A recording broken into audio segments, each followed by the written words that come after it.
All right, again, Alex Wong is here, author of PreHistoric, The Audacious and Improbable Origin of the Toronto Raptors. Where can you buy this book? Indigo, Amazon are, your best bets. U of T bookstore downtown on College has a few copies left as well. Oh, yeah. Go to a bookstore. Get it. You can get it there. Yeah. That's nice. That's nice, going to a bookstore. Mm-hmm. I always feel like such a fraud in a bookstore. I don't know why. Oh, bookstores are very intimidating. Yeah, it's like whenever I walk around, and I always like the same things. Like I love history books and sports books. So so you go in with a purpose then? Yeah. But I'm saying if you go in with a purpose, that's fine. Then you're good. Mm-hmm, but I always feel like a fraud when I go into a bookstore because I just go to where my comfort zones are, right? Like I'm like, okay, yeah, history. Yeah. Like, what's a mafia book, huh? Like, wow, I've never read one of these before. I just go to BMV. I go to BMV Books and just flip through the old magazine sections. Yeah. See, that's cool. Good nostalgia. That's a good look. Good that's nostalgia. A good look. All right, so great Raptors what ifs. Wait, first of all, out of the other names, Tall Boys, Huskies, or Hogs? Huskies. Yeah. Yeah. Kind of Tall Boys. Tall Boys was hilarious. It's like a beer brand. I know, but that's why it would have kind of worked. But here's what demographic? Can I make the case for Tall Boys here? Please. If you would have changed the S to a Z, it would have been the best. Just the Tall Boys. Just you go to it.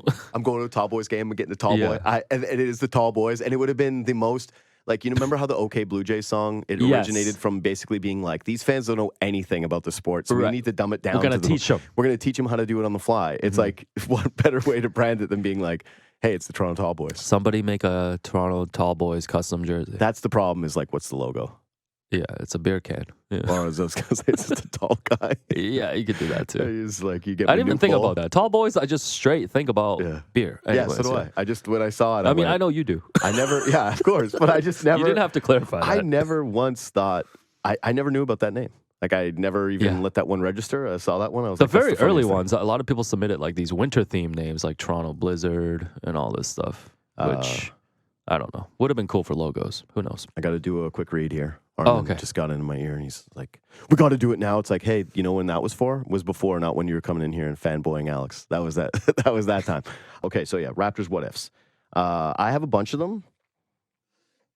Do you want me to start, or do you have your greatest Raptor what if from the book? Like, was there something? No, I wanna hear from you. Okay, I'm gonna go in because we have time. Maybe I'll save the smaller, more niche ones for later. Okay. What if Larry Tannenbaum gets the Nuggets and moved them to a new arena at CNE? Oh man, what would happen to CNE? Yeah. That's what I'm saying. And that area, and the traffic. Like, have you ever, like, of course you have, but like, you go to a TFC game or you go to a game of BMO. You have to crawl out of there. It's a nightmare. Yeah. You have to leave there. I left a game during the CNE one year where I walked out to the path towards back up to Ossington. Right. And it was all fenced off. And I had to climb a fence. I'm telling you, you have to crawl out of there. Yeah, it's a nightmare. But I just thought, what if that's where the arena was? And what if it was Denver? I feel like they'd have to like build a carnival around it, kind of still have like the CNE vibe. You know what? Here's my part of the what if. I think they would have had to build another highway. Oh man. Like, I think we'd have to have like a freeway on top of like the. You're right, because you can't be doing that if there's infrastructure. A team there. If the team was there, they and they would have already built the stadium on those grounds. First of all, it's like there's no BMO. Right. That's not there. So that's a part of the what if. Do the Leafs play there? That's the other part is if they built that arena and they all would have agreed that this is the spot. And there's no Air Canada Center. There's no Air Canada Center. Arena. There's no Scotiabank. Yep. And it's just that's where the arena in the city is. Are we in a city where we already hate the traffic and we already hate the commutes more than anywhere? Would the teams have been the same way? Would they have built a different subway line? Would we actually have different infrastructure? Like, that one to me was one of my favorite what ifs because it's like not only is the basketball team different, but I actually think like the layout of the city planning is completely alters different. The entire city. Yeah. Yeah. Alters where people congregate and stuff too. 100%. And it changes where like certain condo buildings get built. It changes like some of the historical elements of the city. Like, can you afford to keep the CNE grounds there? Can you have the, you know, what is it? Princess Margaret Gates? What is the... Right, yes, but it's like you got to tear that stuff down. You got to build condos. You got to have it all surrounding, like the city's hub now becomes, again, around the arena. I think it would have fit this quirkiness of the Raptors more. Yeah. That we have an arena here in CNE. Yeah. And we would have had, you know, throwback. We would have been wearing old... Would they have stayed the Nuggets? Would we have the Toronto Nuggets, or would they have rebranded the team name? That's right. Because at the time, the move was always just like the Lakers stayed the Lakers, you know? The Clippers stayed the Clippers. Everybody just kept the names. Even the Grizzlies. Kings, Grizzlies stayed the Grizzlies. Nobody changed until, I think, the Thunder, because the Sonics and the city of Seattle fought hard to keep the team name. Okay. Yeah, maybe the Tall Boys. No, but I think that they would have been the Nuggets. Toronto Tall Boys and CNE kind of. It works. We would have kept the Nuggets thing. It would have been Toronto said, Nuggets. We're Canada. We had the gold rush. We could do our own tie-in with the same thing. Someone like me would have been more valuable to work with the Raptors because they would have been like, he's from the Yukon, and I would have gone. Actually, the gold rush was really overrated for the Yukon. It wasn't very good. It kind of built Dawson City. So we could have done black and gold jerseys. That if it was the Toronto Nuggets, and it would have fit. Yeah. No purple. No purple. Would never be purple. No purple, no expansion, none of this stuff. And, Prehistoric is a very different book. It's about Larry Tannenbaum. By the way, I did feel bad for John Bitove in the book where it's like the shotgun clause thing happens. But it's just like he beats Larry Tannenbaum in a very improbable way to win the team. And then a year later, Larry Tannenbaum was just like, I'll find my way in. Yeah. Thanks for thanks for laying the groundwork. Thanks for the worst year. Congrats on your little win. I'm going to come in here now. Yeah. Number 2. What if the Raps traded up with Washington and drafted KG? And the second part of this is, what if they had won the coin toss? Because if they win the coin toss, they probably pick one earlier. And then maybe because the trade they try to execute with Washington, maybe it looks more attractive to them knowing that they're one pick higher in the draft. Yeah, no, that was a big push by Isaiah Thomas. Everybody, he was one of the guys who identified KG early. Man, the Raptors would have had a way better team those early years. I thought you were going to mention, I don't even know if you have this on your list, because the second year when they got Marcus Camby, Raptors actually won the draft lottery. That is one on the list. Yeah, and they would have drafted Allen Iverson. Yeah. So, there is a very alternate universe where the Raptors open their franchise with AI and KG. Yeah. So that's it. That's the second part of it. I was going to say, like, what happens if that goes down? Because then I assume there's no Vince. And so my question to you would be, and they're playing in CNE in this alternate universe right now. Well, let's add because that's the Nuggets. That's if the Nuggets damn it. Okay, you know what? Damn it. I can't play that one. But in this same universe, even if it was just the one, would you have rather? And you're the right guy to answer this question, right? You're not Armin, who's fraud, basketball fan. Yeah, Armin, you're a fraud. Yeah, you're a big fraud. Confirmed fraud. Big time. Watch basketball the last 2 years. He's like, I'm a Kobe guy. It's like, all right, yeah. He's like, I watch YouTube highlight reels. Probably TikTok, but yeah, go on. Probably. Would you have rather had AI or Vince? AI. Same. Come on. That's a cultural icon. I know. And that's Come on. I thought about that because I went, well, if there was no Vince, and I went, you know what? Vince was great. And it was a very short run. And it was truly special. Like, it really, really was. It was, and it's so funny the way that we talk about it when in reality it's like it's a dunk contest. But that moment was like one of the most proud moments I can remember in my life. Like, that was a championship. Oh, for sure. But AI without a doubt. Yeah. And I think sometimes when we think about the 2019 championship, there's certain people that frame it as like, oh man, Kawhi like really dragged us there, like really led the way. It's like, no. You got to go watch 2001 Allen Iverson if you want to see a single player actually dragging a team all the way to the finals. Like, that's one of the most impressive runs I've ever seen. And like, not to even just get into what AI would have just, I mean, he would have been coming back here still now and getting standing ovations and stuff.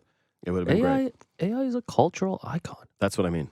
And I feel like AI would have just immediately made Toronto cool too. And it wouldn't have been like a slower build with Vince. It would have just been like, holy crap, AI is there. Exactly. Like, he was already a phenom before going into the draft. Yeah, Georgetown. Right. He was incredible. And I think the other thing too is like, however you want to describe this like hockey type town, like the way AI played, the fans would have fallen in love with him.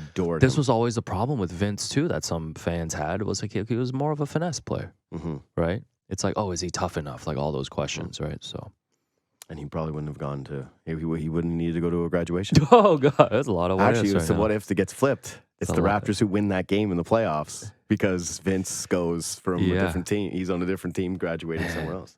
AI in a Raptors jersey? Come on. Yeah, I know. Imagine a purple AI Raptors jersey. Come on. They would have never moved away from purple. Yeah, that's it. Come on. Because it would have been the coolest thing. It would have been the coolest We would have jersey. been in, here's the what if, you play it out. We would have been in every hip-hop video. Yep. Jay-Z probably be rocking like a Raptors Allen Iverson. There's absolutely no question. Come on. There's no question that the Raptors hip-hop influence would have been completely different. You want to play that what if game down the line? It's like, yes, no doubt about it. Come on. What if Canada doesn't get the FIBA 1994 World Championship? Yeah, man, that's a good one. I don't even know if about the NBA is in Canada. That's it. Yeah. I mean, it probably comes to Canada eventually.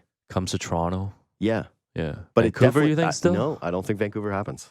Yeah. But the other part of this that, like, again, reading the book is it's an incredible part about it, but it's like almost every person that you outline in the story, it's like, and they came in for the 94 World Championship. Yeah, I was getting tired of writing that. It's like, it was like, everyone was Batman with the same origin story. It's like, what's their origin story? I was like, well, damn, I feel like I'm just like filling my word count at this but it point. was just every single person came John in because... Bitov helped arrange to get the FIBA championships here in 94. And basically every volunteer, every person that worked with John ended up getting hired to be on the Raptors. Yeah. That's it. That's how it works. Every single person that if you work tickets, you're going to come work tickets for the Raptors now. You did something. Paul Jones did radio play-by-play. Got hired to be the Raptors radio play-by-play. Routens still doing that today. Didn't know Routens was half Latvian. Yeah. It's big for me as also a half Latvian. Yeah. I didn't realize that. I love telling the Leo Routens story in there too. John Saunders. Yeah, John Saunders stories was great. Yeah, I forgot. Okay, so it was funny because I, again, wasn't living here then. And then, but getting older and learning like what happened to John Saunders and how he was replaced, I was like, I was never really aware of that story, that it was like their mistake, not... Yeah, John wanted to stay. Yeah, I was always... Man, you look at the way these stories go, especially with the Raptors, it's like no one wanted to stay, and didn't stay. And so, but he was the one guy where I was like, holy crap, I forgot. I didn't know. And again, for another generation, like John Saunders was like the dude. Yeah. He was that guy. Huge. Yeah. So, the what if here was essentially, does basketball eventually come to Canada? And I do think it does. But I think it becomes something that doesn't show up until the 2000s. Yeah, I think that's fair to say. But eventually they would have had to expand in this market. I don't know. Like, does it work? Because I know we talk about Vince a lot today, but it's like that wouldn't have happened at that time. If Vince doesn't come, there was a time when it did look like maybe the Raptors would be folding or moving. There was a time. The other ones is like, what if the rules, weren't so archaic just all around? It's pretty crazy. Like when you're reading this book, it makes you mad just to see like all the different things like. That some of them that don't even make sense, like the draft lottery one, you go, okay, because Shaq happened and they didn't want to have another expansion team with a first overall pick, and you're like, okay, this is stupid, but also like very counterintuitive to trying to like actually build new teams and build, new markets. But the one that really infuriated me was the cap space stuff. Yeah, it's like you bring back can you just bring back any of the guys that you just played with, that you just had here? But also, had they been able to go out in free agency, would they have been able to build out a team faster that people would have resonated with more and who would have liked? But yeah, if you play out the archaic rules thing, it's like the main one is the AI and the lottery ball that would have happened there. Yeah, and I think the other thing too, Isaiah Thomas had a particular vision, and I think the one thing you can give him credit for his time here was like he was great at identifying talent through the draft. Yeah. Right, like with Damon, Marcus Camby, T-Mac, some of these guys blossom like later. But yeah, you do wonder, based on his kind of vision for the team, if he had more money and more cap space to maneuver around, what type of team he's building. This is one of my favorite what ifs. Okay. What if Rodman wasn't protected in the expansion draft? Yeah, so, Brendan Malone, rest in peace, was part of the Bad Boy Pistons, Isaiah. A lot of Pistons connections in this organization. Yeah. And then, yeah, they would have taken him. I think they would have taken him. 100% they would have taken him. There's no way that Malone, who would have been coaching him and would have known how good he was, who would have had that familiarity, Isaiah Thomas feeling like he was his vet, and that would have been overseeing the entire thing. Versus, like, again, BJ Armstrong with what he was, like, all due respect, and like, the fact that he ended up wanting out anyways. Yeah. They did poorly on that move, too. I was like, that's what you guys turned him into? That's such a bad trade. Because, like, you didn't like Carlos Rogers? No, I wasn't thinking about, you didn't like Victor Alexander? Yeah, no, Victor Alexander was one of those guys that you got in the basketball card pack like 25 times. Like, I think I probably in a tub somewhere have like 85 Victor Alexander cards. But I just thought, man, if they get Rodman, I think it's bad for the Raptors. Probably would have worked. Because he would have showed up here and he would have been Dennis Rodman being Dennis Rodman. It would have been you talk about a couple of the PR nightmares that the team had. No, I get it. Yeah. And you're like, and some of the racial undertones that were going on in the city and just the way that people were pushing back. And it's like, man, things have changed since 95. It was pretty ass backwards here. And you think about Rodman, had he been the face of this franchise, Like, I don't know. No, it would have been pretty bad in this city. Bad? Great jersey, though, would have been. Would have been a great jersey. Would have been a great jersey. My last one, we got to go. Yeah. But what if Rick Barry was the original GM? How do you think this plays out? Also, it's like everyone just shoots underhand. Yeah. I think the bigger thing was that he was a weirdo jerk. Yes. And Rick Barry somehow does have the rep of being the biggest jerk in basketball. Yeah, I think there's pretty good reason for that. Like his chapter in the book of basketball is like pretty yes, that's difficult. Right. Like, he has a pretty tough chapter in that book. Mm-hmm. But yeah, no, he was truly, again, like a great NBA player. And you think about the league that celebrates all of its great players. They don't celebrate Rick Barry. But had he come here, a very adversarial guy that would have been in that role, I think it would have been also disastrous. Like, it would have been really, really tough for the Raptors to either execute any business or hire coaches. Like, it would have been tough. No, it's true. It's true. They ended up with the right guy. Although, man, Isaiah Thomas, his big what if is what if he didn't sell his ownership stake?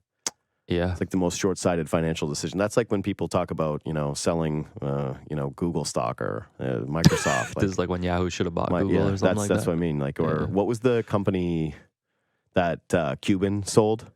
Oh, the .com one? Yeah, it was something Fire. Yeah, and that blew up? No, his was huge, and then he sold it, and then it was immediately overnight. He sold it at the right time. Yes. Okay. The next day, it was like, this is worthless, and he bought the Mavs. We should do just what ifs for hours. Yeah, what ifs are great. Yeah. What ifs are great. I might steal that idea for our show. You absolutely should. These are some great what ifs. Anyways, the book is excellent. Again, go pick it up.